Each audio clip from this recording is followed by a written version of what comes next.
ওরা ধর, ওরা ছাড়বি না।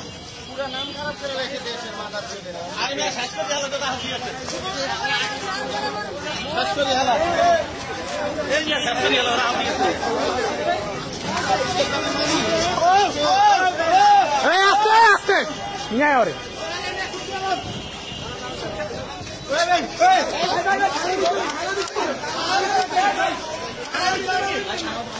থানার ভিতরে, থানার ভিতর না, থানার ভিতর না।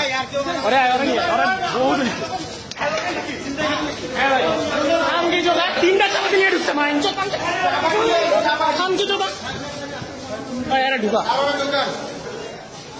তিনটা চাপাতি নিয়ে ঢুকছে। সাহস কত বড়!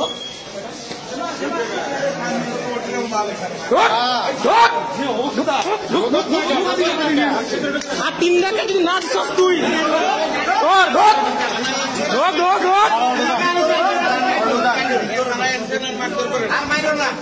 আসসালামু আলাইকুম। ফাটাকেষ্ট হয়ে গেছে স্বরাষ্ট্র উপদেষ্টা। একেবারে চোর, ডাকাত, ছিনতাইকারী দেখলেই শুটের অর্ডার। মানে একেবারে এখন মানে যেখানে শুটের অর্ডার চলে আসছে, দেখলাম বিভিন্ন জায়গায় কালের কণ্ঠের একটা প্ল্যাকার্ড দিয়ে দেখলাম যে চোর ডাকাত দেখলেই নাকি গুলি করা হবে। আসলে এরকম একটা সিদ্ধান্ত ছাড়া যে সিচুয়েশন দাঁড়াইছে, এই সিচুয়েশনের কোনো বিকল্প ছিল না। যদিও এখনো পর্যন্ত গুলির কোনো রেকর্ড পাই নাই, শুনি নাই, কিন্তু এই সিগন্যালটাই দরকার ছিল, এই আদেশটাই দরকার ছিল। আমি গতকালকে আমার ল্যাপটপের একটা কাজে গেছিলাম উত্তরায় এইচ এন প্লাজা।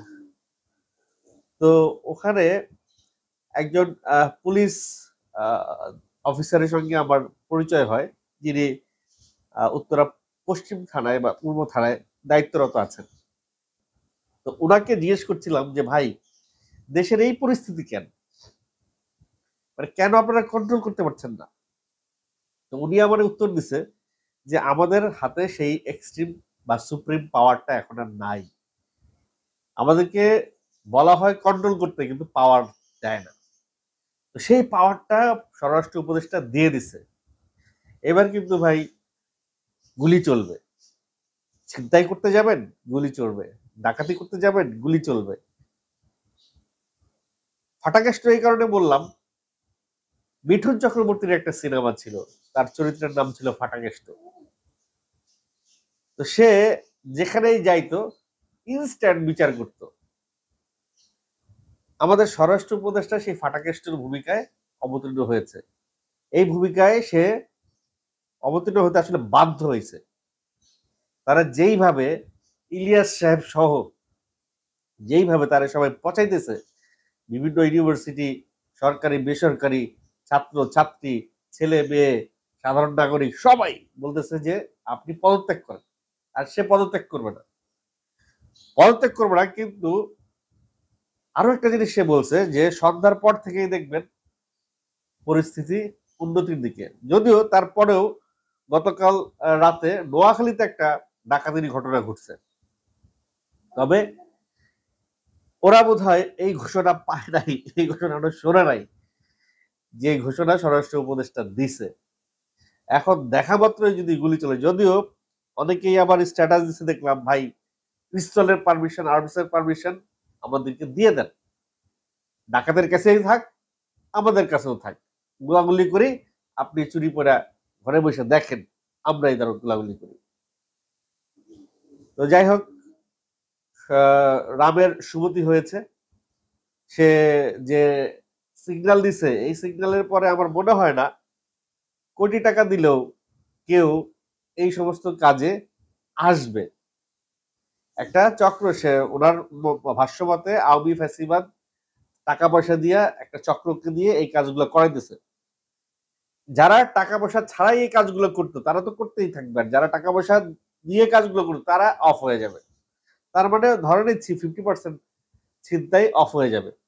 আর যে 50% ছিনতাই আছে, দুই একটা গুলি খাইলে ওরা অফ হয়ে যাবে।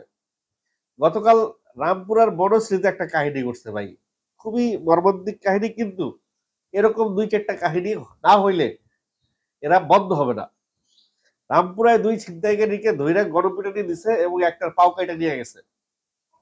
মারা যায়, এক ছিনতাইকারীর পা কেটে নিয়ে গেছে রামপুরা বনশ্রীতে। ভাই কাতরাইতেছে ছেলেটা ফ্লোরে, মানে রাস্তায় পড়া এক এক পায়ে। এইভাবে ছিনতাইকারীর পা কেটে যেভাবে নিয়ে যায়, হাত কেটে যেভাবে নিয়ে যায়, সেভাবে যারা ধর্ষণ করে তাদের ওই জিনিসটাও কেটে দেওয়া উচিত। এগুলোর একমাত্র শাস্তি, যে ছিনতাই করবে তার হাত কাটা হবে, আর যে ওই কাজে লিপ্ত হবে তার ওই অঙ্গ কেটে দেওয়া হবে। এই দুইটা একটা অঙ্গ কাটলেই এরা সোজা হয়ে যাবে, আদারওয়াইজ এরা সোজা হবে না। ধরেন ধরে কাইটা দেন, ধরেন ধরে কাইটা ডাক্তারের কাছে নিয়ে যান, কাইটা দেন, অবশ্য করে কাইটা দেন, দিতে পারেন, মাইরা কাইটা দিতে পারেন, যেভাবে পারেন। এদের 4-5টা যখন ধরে কাইটা দিবে, তখন আর আর এইসব কাজ কেউ জনসম্মুখে কেউ করবে না। আজকে দেখলাম রেডিসনে এক মহিলা ছিনতাইকারী, তার পোশাক আশাক দেখে মনে হইলো ভাই কি বলবো, সেই মহিলার অবস্থা, তার শরীর থেকে অনেকগুলা মোবাইল সে বের করা হয়েছে। একটা মহিলারাও যখন রাস্তায় দাঁড়ায়, মানে মহিলাদেরকেও নামাই দিছে ছিনতাই করানোর জন্য। ওই যে জাহাঙ্গীর সাহেবের কথাটা ভুলে গেছেন, বলছিল যেই দেশে আমরা থাকতে পারি না, রাতে ঘুমাতে পারি না বাসায়, সেই দেশে শহরে দিনে থাকতে পারে না, সেই দেশে শহরে রাতে কাউরে নিরাপদে থাকতে দিবে না। ওই যে জাহাঙ্গীর, আওয়ামী লীগের, মনে তো আছে না, কলটা কিন্তু ফাঁস হয়ে গেছে। এই হচ্ছে গিয়ে তাদের মানে প্ল্যানিং, এবং তাদের প্ল্যানিং ধীরে ধীরে ভেস্তে যাচ্ছে। তাদের একটা ডেডলাইন আছে 6 মার্চ। 6 মার্চ পর্যন্ত তারা তাদের জান প্রাণ দিয়ে চেষ্টা করবে। এবং সবচেয়ে বড় যে বিষয়টা, স্বরাষ্ট্র উপদেষ্টা কি করবে, সাধারণ জনগণ রিভোল্ট করে ফেলছে ভাই।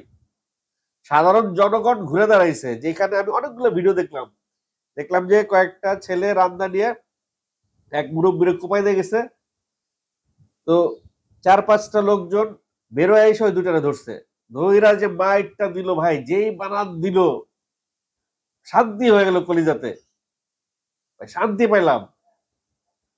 এক একটারে ধরে আর যে মাইট দেয়, উফ, এই মাইট ওদের গায়ে কিন্তু লাগে না, এই মাইরে ওদের কিচ্ছু হয় না কিন্তু, কারণ তারা নেশাগ্রস্ত, তারা নেশা করে, তারা এইসব আঘাত টাঘাতের পাওয়ার পরে তারা অ্যাক্টিং করে। বেসিক্যালি অ্যাক্টিংটা এই জন্য করে যে আপনারা যেন তার হাত পা ভেঙে না দেন, মারেন সমস্যা নেই, অ্যাটলিস্ট হাত পা না ভাঙিয়ে দিলেই হয়। হাত পা ভেঙে দিলে তো তারা লুলা হয়ে যাবে, এই জন্য তারা মাইর খায় ব্যথা পাওয়ার অ্যাক্টিং করে। বেসিক্যালি তারা এমন এমন ওষুধ খায় এইসব ছিনতাইকারীরা, যেসব ওষুধ খেলে শরীরে যতই মারেন তারা ব্যথা অনুভব করবে না। তো ওদেরকে ধরে আইন করে এই অঙ্গ কেটে দিতে হবে, যেটা সৌদি আরবে আছে, যেটা বিভিন্ন দেশের আইন ব্যবস্থা যেটা আছে। বাংলাদেশে এটা করা সম্ভব হবে কিনা জানি না, কারণ সৌদি আরব তো কিংডম, রাজতন্ত্র, এখানে তো আবার গণতন্ত্র। গণতান্ত্রিক দেশে এই সমস্ত অপরাধের বিচার এরকম করা সম্ভব হয় না। তো যেহেতু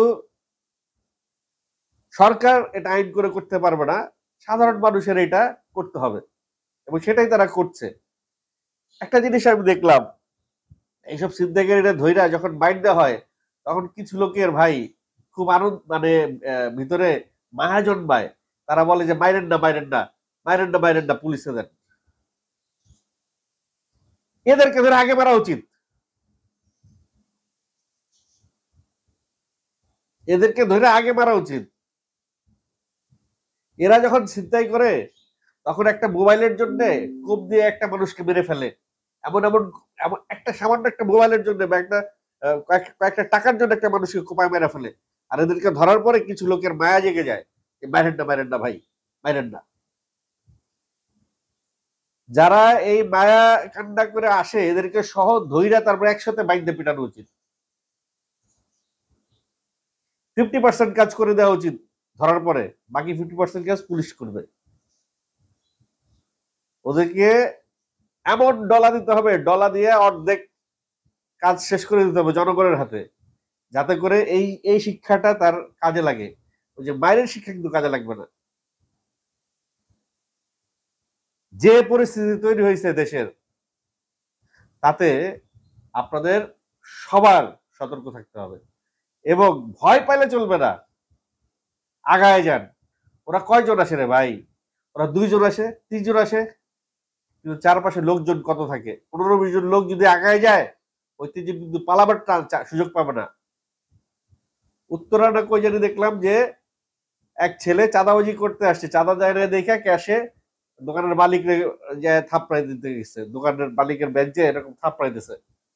যখন একটা থাপড় দোকানের মালিকের বেঞ্চে দিছে, টেবিলে দিছে, তখনই বাইরে থেকে একটা লোকাই শহরে দিছে বন একটা। ওই বন দেওয়ার পরে আরো 4-5 জন আসছে। যখন ও দেখছে যে 4-5 জনের মারতে আসছে, তখন ও পালাইতে গেছে, ওরা আবার ধরে ওরে মারছে। আরেকটা ভিডিও দেখলাম, এক সরকারি অফিসার ঘুষ চাইছে, নাস্তা খাওয়ার পয়সা চাইছে, আর থাপ্পড় দিছে ওইটা ধইরা সামনে যা। যেখানে ঘুষ সেখানেই মানে প্রতিবাদ। মানুষের পাবলিককে, সাধারণ মানুষের প্রতিবাদ করতে হবে। 1-2 জন করা শুরু করলে এরা সব সোজা হয়ে যাবে। এই সরকারি কর্মচারীরা এরা কিন্তু আমাদের চাকর, সাধারণ মানুষের চাকর, সাধারণ মানুষের ট্যাক্সের টাকা ওদের বেতন দেওয়া হয়। এদেরকে অফিসে যায় এদেরকে সার করার কিছু নাই। এদেরকে চোখে চোখ রেখে জিজ্ঞেস করতে হবে আমার কাজটা কখন হবে, এত দেরি হচ্ছে কেন। ওই সরকারি অফিসারকে যে চটটা দিল ভাই, উফ, কি শান্তি যে লাগলো ভিডিওটা দেখা। যাই হোক, এই ভিডিওগুলো আমি আপনাদের সঙ্গে ওইভাবে দেখাতে পারছি না, শেয়ার করতে পারছি না, কপিরাইটের বিষয় আছে। তারপরেও 2-1টা ভিডিও আমি পারলে আমার মাঝে মধ্যে 2-1টা ভিডিও আমি আপনাদের সঙ্গে শেয়ার করব। আপনারা দেখে আপনারাই বলেন যে এটা ঠিক না, এটা ঠিক না।